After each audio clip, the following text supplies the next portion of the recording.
Good morning. Welcome to Frankly Speaking here on WYDC TV Big Fox. I'm your host, Frank Acom, and we're broadcasting live from the Hesselson studio here on Market Street in Corning. We have a lot to get to this morning. We'll talk a little bit more about the New York State budget because of the lack of transparency. We are still learning what is in it, so we'll talk about that. A few federal issues as well. I thought, because, and this seems very appropriate, if you're not aware, the Triple Crown starts tomorrow. Tomorrow is the Kentucky Derby, and I want to highlight that the Belmont, the last leg of the Triple Crown, is exclusive right here on Big Fox, so keep that in mind. If you're paying attention, there's been some issues at the track at the Churchill Downs. A Kentucky Derby trainer has been suspended after two horses mysteriously die. Veteran horse trainer Saffie Joseph Jr. was suspended indefinitely from Churchill Downs. This happened just yesterday after two of his horses, I'm not sure how big his stable was, suddenly died within days of each other. Joseph Jr. is prohibited from entering his horses in races and applying for stall occupancy at all Churchill Downs Incorporated racetracks under the punishment.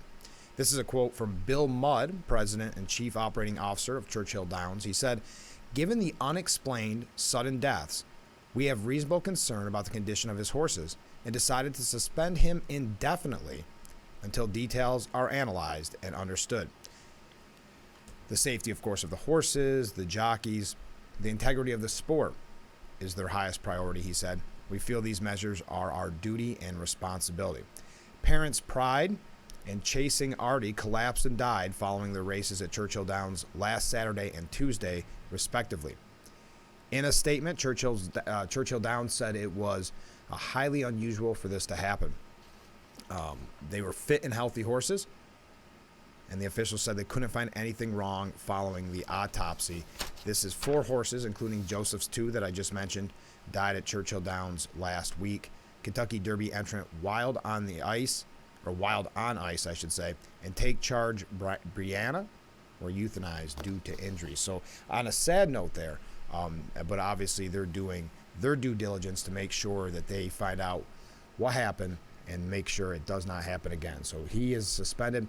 Tomorrow is the big Derby race. I thought, just because I always put my contact information up and we always talk politics, right? But if you want to have a little fun, make your predictions of who you think is going to win the Kentucky Derby tomorrow. And just in case you haven't been paying attention to the race, there you go. There's your horses. Now, I can't fit them all on the screen, so I'll give you a second to read the first 17. But it'll be a little fun tomorrow if you like horse racing. The favorite right now is Forte, going out 3-1. Tap It Trice is the second favorite at 5-1, and Angel of Empire rounding out the 3 at 8-1. I'm going to tell you who I don't want you to bet any money on, but I'm going to pick a long shot. It's not even in a good position. It's in the number 1 position, but it's only appropriate because of this program, because of the all-new Frankly Speaking here on Big Fox. I'm going with horse number 1, Hit Show. Yes, Hit Show, Manny Franco, going out 30-1. So there's your horses. Please, there, I'll show you the rest of them. Call in, text in with your predictions. Now we're going to talk about stuff of substance here in just a little bit, but I know that you're going to have fun this weekend watching the Derby, and you're going to tune into the Belmont right here on WYDC TV Big Fox. So when we come back, I want to talk about, we'll take that off the screen now. I want to talk about the budget issues. There's a few things here about the bank. I'm telling you, banking, this is getting very troublesome. People are not confident in the banking system as it stands. We're going to take a look at that and many other issues. So stay with us. Let's take our first break. This is Frankly Speaking on WYDC TV. Big Fox will be right back.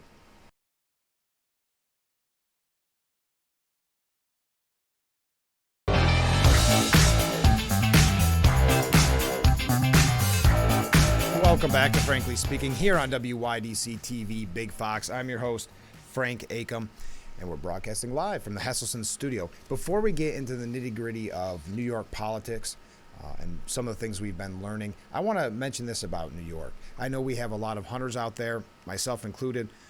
We've got a lot of great outdoor shows here on Big Fox. I saw this on, where was it? New York Upstate this morning. And I'm hoping, yep, you can read that there. New York hunters harvested 231,961 deer in 2022. That's up 10%. I hope that means that there's an increase in hunters out there enjoying the outdoors, and I think this is very encouraging. Youth hunters, when they have the special youth season, youth hunters took nearly 2,300 deer over the youth hunt weekend. That's a 38% increase from 2021. 38% increase. That's wonderful, because to keep the traditions alive, we of course need to get young people involved. Okay, now let's get to the, as I said, the nitty gritty. Oh, and I forgot to highlight Jim Meskimen. I mentioned, what day was it? Tuesday, maybe? I was going to play that interview. No, I think it was Wednesday, because the budget had passed, and we said, oh, we're going to push this interview off. It's pre-recorded. You'll notice the studio is going to look a little bit different, but you'll recognize Jim Meskimen right away. He's been in so many TV shows, so many commercials. He's an actor that has a website called JimWorkingActor.com, where you can learn how to become a character actor. So we'll hear from him in just a little bit. But before that, I mentioned yesterday, let's take that off the screen. I guess I don't have to have that on the screen the whole time. I mentioned yesterday that Governor Hochul had this kind of shady character around her, Adam Sullivan.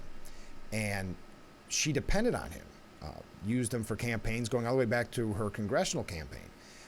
And for whatever reason, the New York Times decided to latch on to this story and do a little digging into this man. And it was not flattering. And some of the accusations are very, very troubling. Well, I think because Governor Hochul fired him, she thought, okay, well, it's the New York Times. This is all going to go away. Boy, has not gone away. The Daily News is now reporting on it, and I actually got this from Yahoo, but the original reporting was from the New York Daily News. Governor Hochul says she did not know about sex harassment allegations against the axed political aide.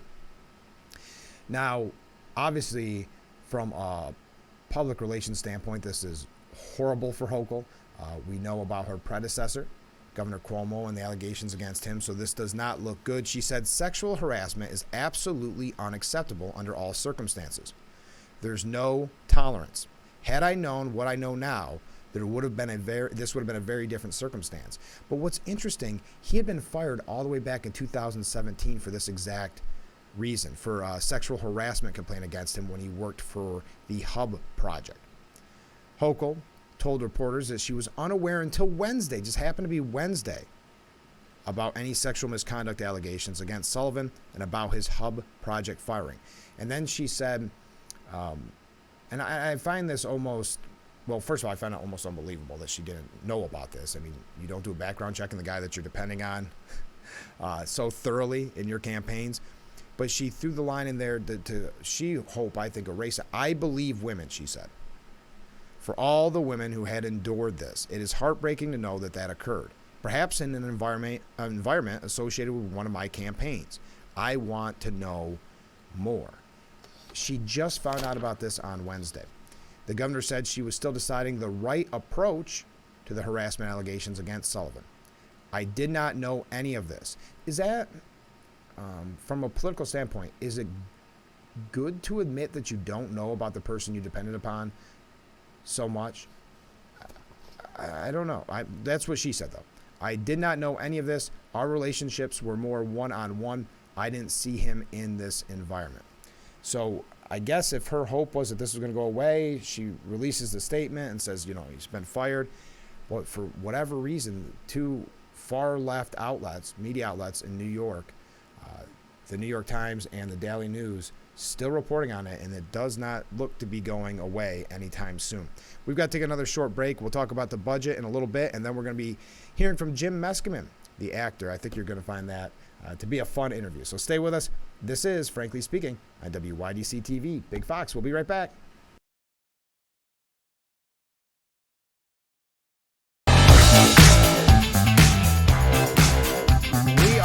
back with Frankly Speaking here on WYDC TV Big Fox. Let's talk about the budget for just a moment before we talk with Jim Meskimen. This may be the understatement of the week, at least. Tom DiNapoli, our comptroller, says parts of the state budget lack transparency. Now, I guess in his defense, he's saying since we learned what was in the budget, the whole process from beginning to end is one big lack of transparency. Question marks remain for New York's finances as federal pandemic aid is set to conclude and a potential economic downturn looms, Comptroller Tom DiNapoli said in a statement. I think it's interesting when they say potential economic downturn. We see what's happening in the banks. We see inflation. It's amazing how the media almost tries to wish something away. Potential. Nothing positive here. You in New York or in the country as a whole, but specifically in New York, you don't think there's an economic issue, an economic problem, a downturn? The finalized $229 billion budget plan. Yes, you heard me right. $229 billion budget plan approved by lawmakers and Governor Hochul this week included record levels of funding for schools and boost support for mental health care in New York. We're going to talk about that in the future. It also commits more money to the MTA, as you know. DiNapoli said all that's laudable, but there are transparency issues that continue to stem from the budget. There was a lack of transparency from day one. That's why every time I brought an article to you, it was anonymous source here about negotiations. This person spoke on anonymity.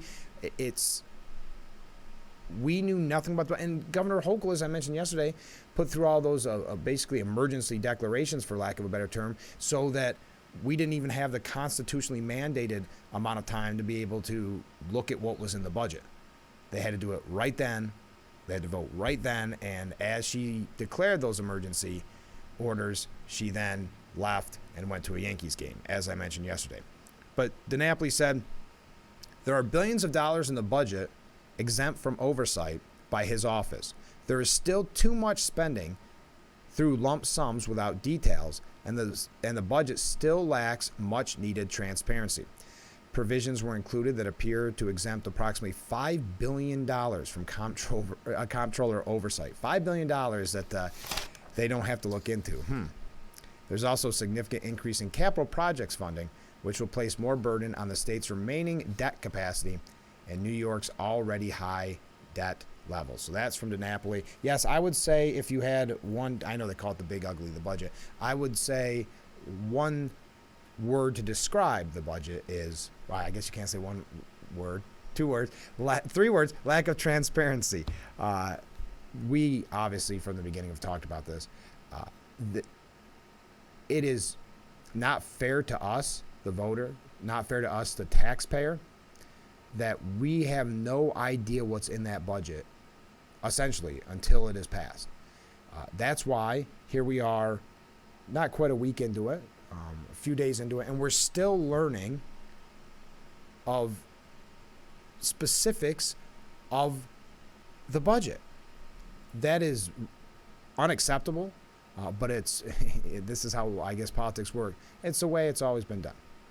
Well, that's unacceptable, and it's something that needs to be changed so that we all know what our elected leaders are voting for. We've got to take a short break because when we come back, we're going to talk to Jim Meskimen. As I said, this has been pre-recorded. You'll know the studio is a little bit different when you see it. It was one of the first interviews that we recorded because he was kind enough to give us some of his time, and I think you're going to like it. So stay with us. That's coming up next right here on Frankly Speaking on WYDC TV. Big Fox. We'll be right back.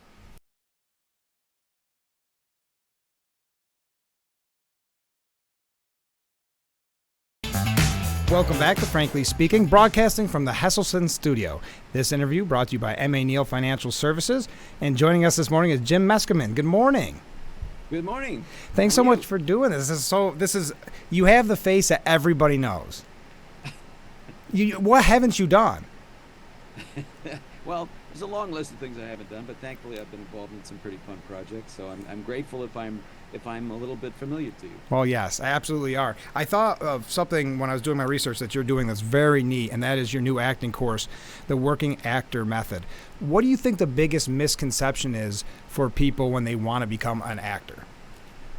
Well, I think the biggest misconception is that you know, I think it's in terms of the orders of magnitude of how many people are actually competing for work these days in film and television. Sure. I mean, I found it shocking. I've kind of come up very gradually over my 35-year plus career, where I started in commercials and voiceovers in New York, graduated up to film and TV, and moved to Los Angeles, and now I do a little bit of everything.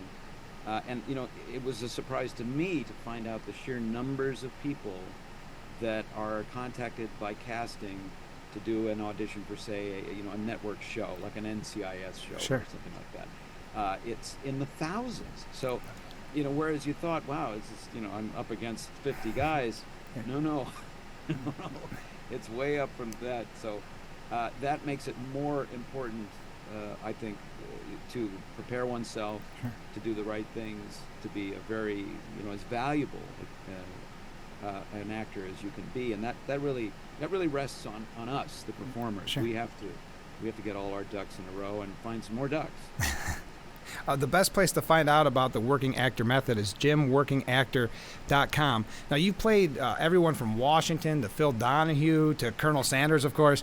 How is it? Yeah, I do Colonel Sanders. In fact, I did him just this morning for the KFC brand. So I like that. That's why I'm in my sound booth right now. This is where it all emanates, you see. How difficult is it to jump roles like that from Colonel Sanders to a President Washington or then General Washington? Well, luckily my improv training helps me out a lot, so Yeah. I can switch pretty much on a dime and become, For example, Sir Patrick Stewart, which is something I dearly love to do, although I've never received a dime for doing it. But I do create a lot of content on my TikTok and YouTube channels to take advantage of this peculiar skill. Absolutely. How long does it take you to perfect an impression? Well, perfection is kind of unattainable, so Well, I keep working all the time. There's obviously a degree of perfection that allows someone to hire you, and that's kind of a mid-level goal. Yeah. But after that point, I still, when I see someone like Patrick Stewart or George W. Bush Or Morgan Freeman, or Colin Firth, for that matter. any of these people that I've imitated many times, I continue to work and revisit them and look at their content on YouTube. The other thing is these people are getting older; they're changing. Sure. We know them for different sounds that they may have accumulated. Sure. So it's a never-ending study, which is what makes it fun and interesting. Do you ever see someone calling for an impression for a script, a voice script, and have to learn, or is it normally somebody that you already have practiced? No, these days, there's so many platforms and so many projects that there's a infinite, it seems, Yeah. amount of performers and new people and people you forgot about, and there's just this vast library Sure. of people that are performing and voices. So I'm trying to learn new ones all the time. Yeah. We not that long ago, I talked to Rich Little, and it's kind of interesting to me to see how things have changed, because impressions that he first started with are, I'm not going to say no longer relevant. To some of us, they're always going to be relevant, but they're tougher for a larger audience to get. So is that difficult? Every once in a while, you throw one out and you add a new one in? 100%. Yeah, I talked to Rich too. Yeah, it's a great guy. Yeah, terrific guy. And yeah, those voices become less relevant. Your wonderful Jimmy Cagney impression or Right. your Humphrey Bogart impression aren't exactly coin of the realm anymore. They are to people in their 70s. But that's a dwindling crowd right there. And if an impressionist today, like there's a lot of really great young impressions. Yeah. And people, and by young I mean under 50, who, and some of them quite young in their 20s. And they specialize in the people that their generation knows and the voices that they hear. They don't hear John Wayne. I'm always shocked when somebody even knows who John Wayne was or what he sounded like. Yeah. Like, where did you hear about it? I once performed for an elementary school, and all the kids were like, "Oh, that John Wayne is great." And the parents and I, we looked at each other going, "What are they watching TCM? I know. Past life Yeah. information? What's going on?" Yeah, it's funny because I can hear someone do an impression of Walter Brennan, and I get it. But then you see Yeah. younger impressionists do younger people, and I don't know who either of them are, and I feel horrible. Well, and sometimes those impressions are used in new iterations Right. on like an animated show. Yeah, oh, They'll yeah. go, oh, well, let's create this character. Maybe he's got a Walter Brennan voice. And then the younger generation thinks, oh, that's Skizzy the whale. Yeah. They don't know from Walter Brennan. Sure. When did you know this is something that you want to do? Voice acting, and impression. Well, right after I got the first paycheck, I thought, I'd like to get some more of these. Yeah, I mean, I did it for fun as a kid and developed my skills to a certain degree. And then when I moved to New York Sure. in my 20s and started working in voiceover and animation, I began to be exposed to the professional world, and I realized, I've got a little bit of an edge here just because as a kid, I did it. It would be like some boy who shot hoops for 14 years, Right. and then all of a sudden he's just a little bit better than the other kids in high school. Yeah. And that's was my situation. And now I've been focusing really over the last about 20 years, focusing on it and really pushing it as far as I could in my own skill set. And so, I mean, I was kind of slow to recognize that this was going to be a major path of mine because I'm an actor. That's what I Sure. that's what I really like to do. I Right. like to create my own characters and be other people that aren't necessarily famous and ubiquitous. Did your legendary mom, of course, Marion Ross, did she encourage you to get into show business, or did she, since she had done it, say, no, get out? Well, she didn't discourage me. Oh, that's good. Yeah. And she did help me, as much as she could. In fact, among the many things she did of a very practical nature was she got me in an episode of Happy Days when I was 17. Oh, okay. And I'm in the famous Fonzie Jumps the Shark episode. What a way to start. Yeah, and well, who knew? I mean, it's only been a famous episode probably for the last 10 years or so, but at the time it was just this crazy show about the Cunninghams going to Hollywood, and I worked a couple days on the beach, and I'm the one that runs out and announces the fact that there's a shark. Yeah. So it's a very, very important part. Maybe in my career, my most important role. Is it difficult to have America's Mom as your real mom? Oh, hell no. No, it's gorgeous. I mean, if I'd had America's Psycho Mom, Yeah. like if there was a show where, the dark side of Happy Days, Yeah. who knows, they're probably plotting it right now. Secret, serial killer, Yeah. that would be rough. Yeah. But no, Marion Cunningham was a sweet character that we all are familiar with, and everybody feels very affectionate towards, Yeah. to the degree that whenever my mom goes out in public, somebody will come up to her and say, I love you so much. Isn't that amazing?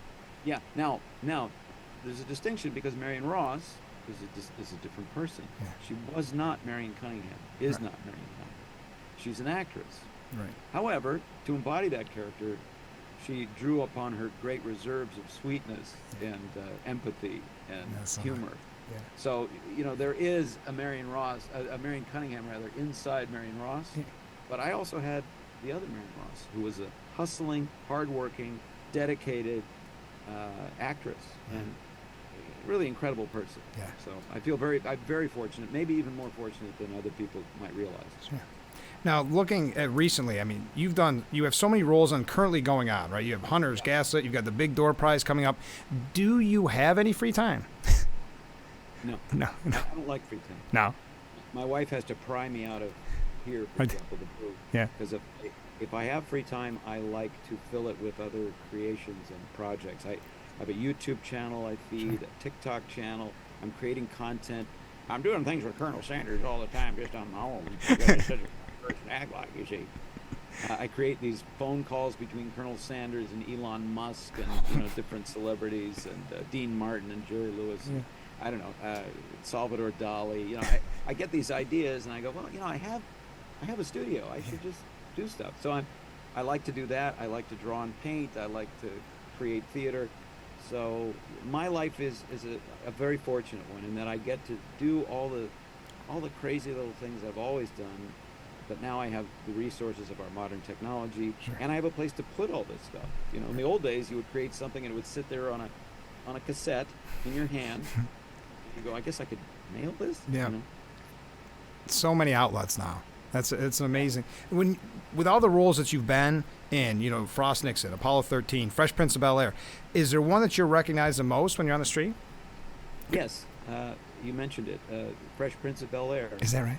Yeah, in 1994, I did an episode of The Fresh Prince of Bel-Air. I actually have been on the show playing two different characters for quite a few episodes, but this one was a single, and it was playing his college professor, Western philosophy professor, who did impressions.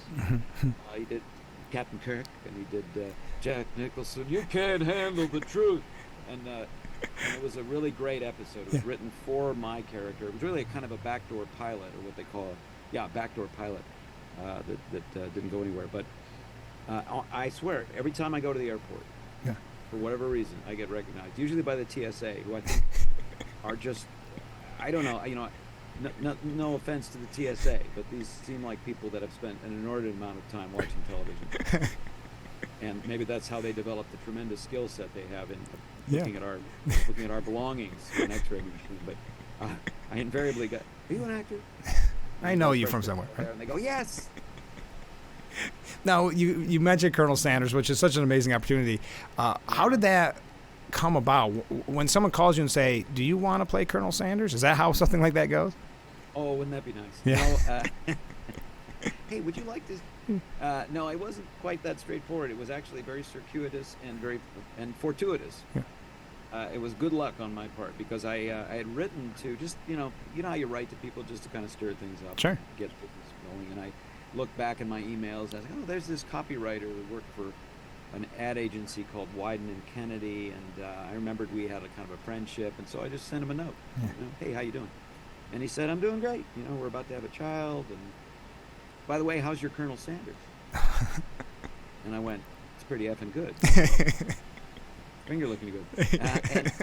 And I took it on myself to record some demos, because I was like, I think I know that this is a great rendition, and if I can get in the back door on this campaign, that would really be a very efficient way to get a job. Mm-hmm. So I hit them with a bunch of demos. Then they hired me to do a demo, and then we started recording, and that was I think in 2016. Yeah.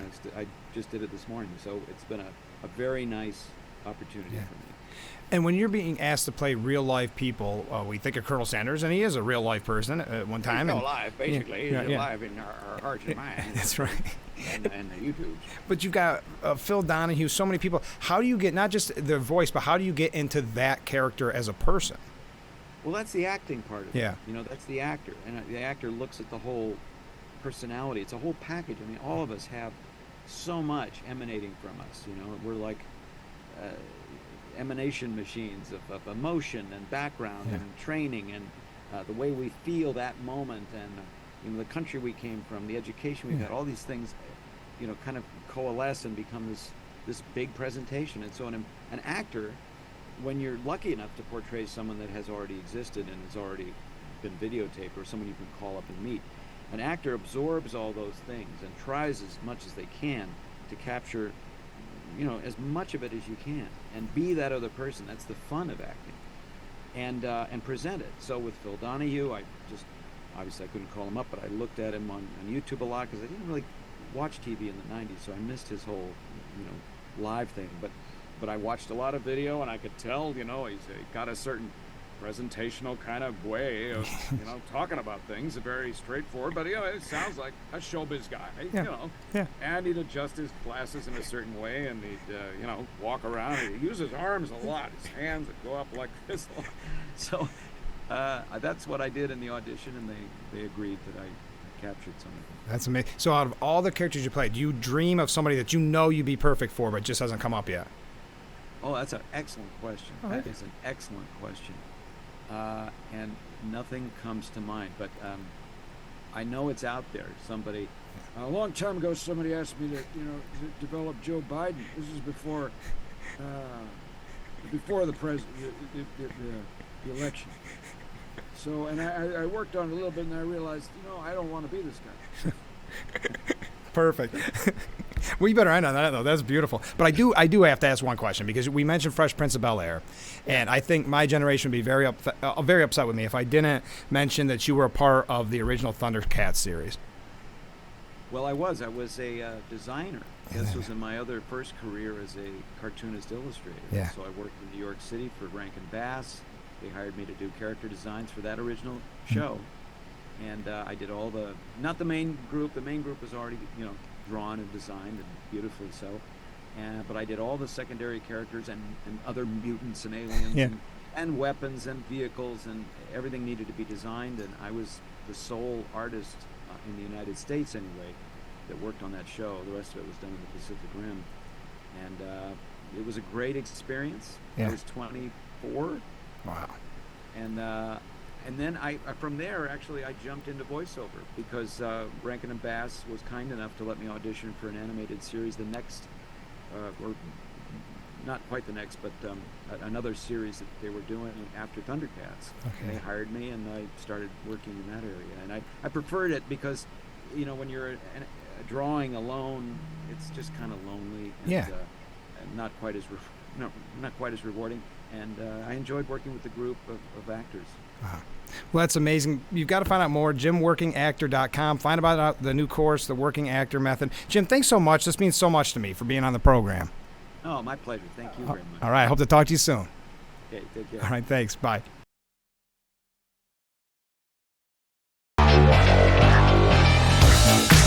We're back with Frankly Speaking here on WYDC TV Big Fox. Thanks again to Jim Meskimen for being our guest. Like I said, that was pre-recorded quite some time ago. I say quite some time. We've been on less than 2 months, but it was probably a month and a half ago that we pre-recorded it, and I really appreciate him being on the program. And while we were at break, I received a text message, and I'm going to put up our info so that you can do the same. There we go. Colonel Sanders was in Corning at the KFC grand opening with Dave Thomas, CEO. Of course, we remember Dave Thomas in the 60s. So see, it was a local interview. I thought you'd find that interview kind of fascinating. We're going to throw those in every once in a while to just change up the pace. So there's our contact information. We do have to take a break soon, but I wanted to highlight a couple of local events as you prepare for your weekend and prepare for the upcoming weeks. Let's start with, we had the interview earlier this week, but the Friends of the Library book sale starts tomorrow at the United Steelworkers Union Hall, 100 Nazar Civic Center Plaza in Corning, and that's important to know, cash or check only. And this is one I have not mentioned yet, but I want you to email an RSVP so you don't miss out. Here we go. The Boy Scout Troop 61 Chicken Barbecue. Now, it's not coming up until Sunday, May 21st, but they're asking for you to place your order right there at that email on the bottom of your screen. And it's at Grace United Methodist Church in Bridge Street in Corning. Just $13. And you get all of that, and it helps a great organization, the Boy Scouts of America, and specifically Boy Scout Troop 61. And it's nice. You just go and pick it up from 1 to 2 on Sunday, May 21st. So there is your order information. And one last one, of course, our friend Dr. Coleman is having that Unity Rally. It is next Saturday. So not this Saturday, next Saturday from 2 to 3 right here on Market Street in Centerway Square. That is a star-studded lineup that he has put together of a lot of very important local community leaders. So mark your calendar for next Saturday. Let's take another short break. When we come back, we're going to talk about the New York State budget and a problem that we've had, which is how, with the energy policy, how do the grids handle it? They don't. The simple answer is they don't. So we'll talk about that when we come back. Stay with us. This is Frankly Speaking on WYDC TV, Big Fox.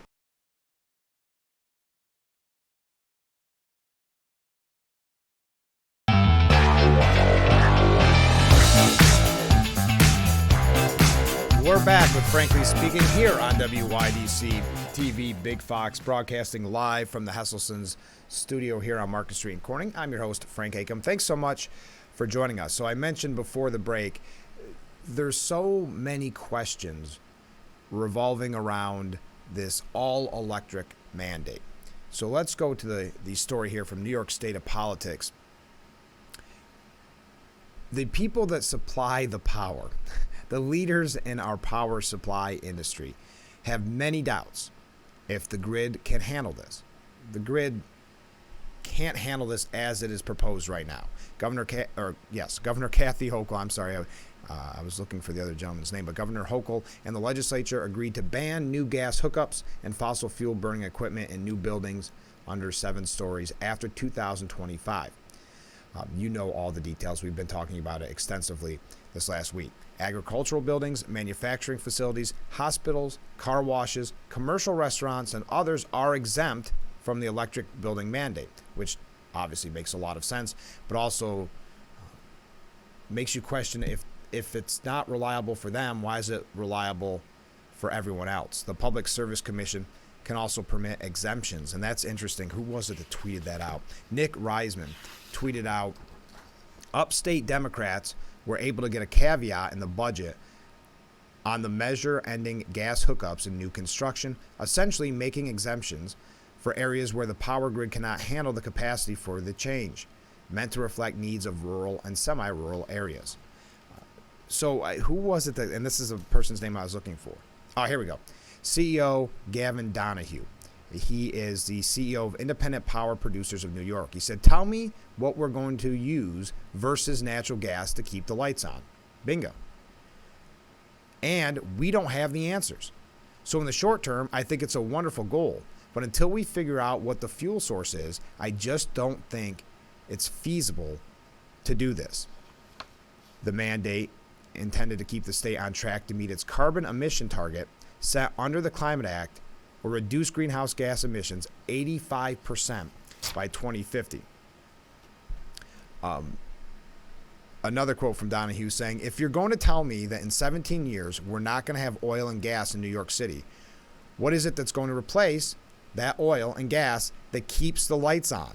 And that's where the state has fallen down and not addressed that serious issue. And quite frankly, getting from 2030 to 2040 in my mind today is just magic, because there is no path forward.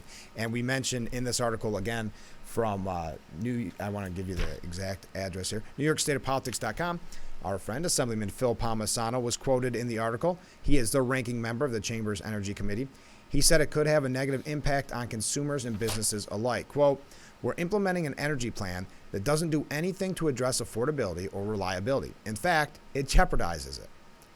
And that's something I'm very much concerned about as we move forward for New Yorkers. I couldn't agree more with Phil. This is going back to what we talked about earlier in the week. It's virtue signaling, essentially. No, look how much we care about the environment. We're going to beat California to this.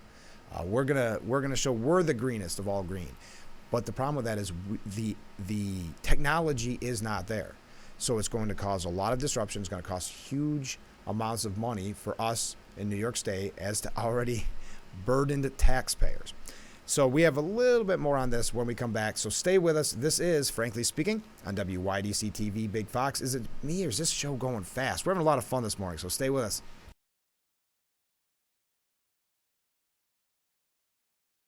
Frankly Speaking here on WYDC TV Big Fox. I'm your host, Frank Acom. Thanks so much for joining us. One last thing on this issue with the New York State budget. David Bauer, President and CEO of National Fuel, noted that this new law, again going to mandate all electric, includes exemptions for uses in backup generators, hospitals, and manufacturing and industrial facilities. And the reason I mention this is I love his quote here. It appears the state recognizes that natural gas is critical for both energy reliability and economic prosperity, which is encouraging. Yes, they do realize the importance, but it goes back to this idea that they just want to show they're the most green and never mind what it does to cost for consumers, never mind what it does to taxpayers, never mind how it keeps new businesses from coming to our area. But we're going to move away from the state issues for a moment as we wrap up the program here. Let's take a look at what Gallup found about your money safety. About half in the United States are worried about their money safety in banks. Now, if you read the media reports, they're saying nothing to worry about. More regional bank stocks slide, but deposits aren't fleeing. But people are rightfully concerned.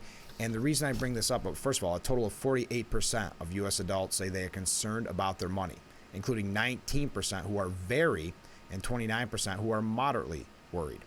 At the same time, 30% are not too worried and 20% are not worried at all. So that's coming from Gallup. And the reason I mentioned this, I hadn't really thought about this, and I thought it was a very good piece at Fox News.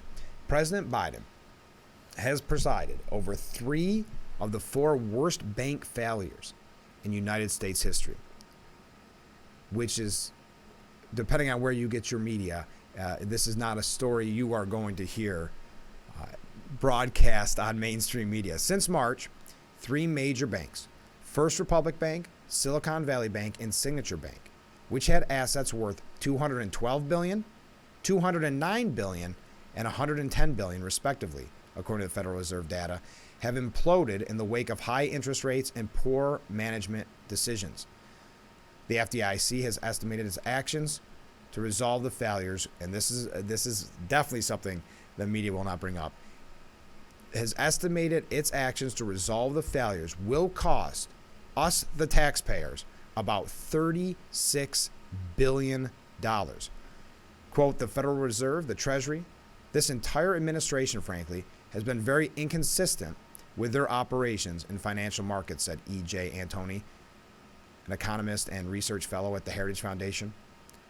So they will do one thing in one instance and then something completely different in the next. And it really has created a scenario, which we talked about before, where people just feel the government's always going to step in and bail them out.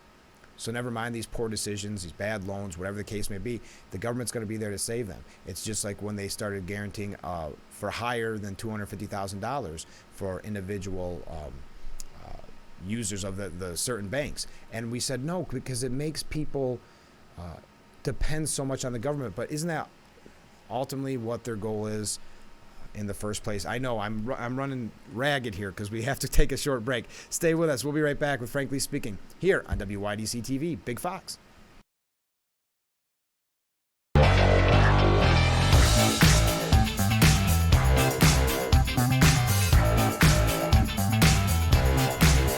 Welcome back to Frankly Speaking here on WYDC TV, Big Fox. Just as we wrap up, a couple of quick texts. Do people even realize the petrodollar relies on the consumption of oil?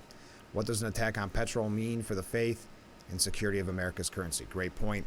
That ties into the topic we've discussed in the past, where we are weakened and China sees an opportunity, perhaps. And here's another point to the banks. And by the way, this is a great quote from that article that I showed you earlier, which is talking about the dependence on government. Now that we've seen government is willing to provide assistance, they're going to wait until the banks are basically failed, and then the government's willing to provide some bailout package in order to make the acquisition possible. That definitely is what happened with First Republic and J.P. Morgan Chase. So people are taking advantage of the government's, we'll say, generosity. And we received a text, Biden wants a national bank. What better way to do it? Interesting. We are out of time, though, for today's edition of Frankly Speaking. This was a quick week. What a fun week. Thank you to everybody who joined us. Thank you for all the texts and emails. We'll be back on Monday morning with we got a whole slew of guests the whole week next week. So you'll want to tune in starting Monday morning right at 7 a.m. And don't forget, the book sale starts on Saturday, and we thank the representatives from the book sale for coming in earlier this week. Have a great weekend. I hope if you do bet the Derby, I hope you have a lot of luck there.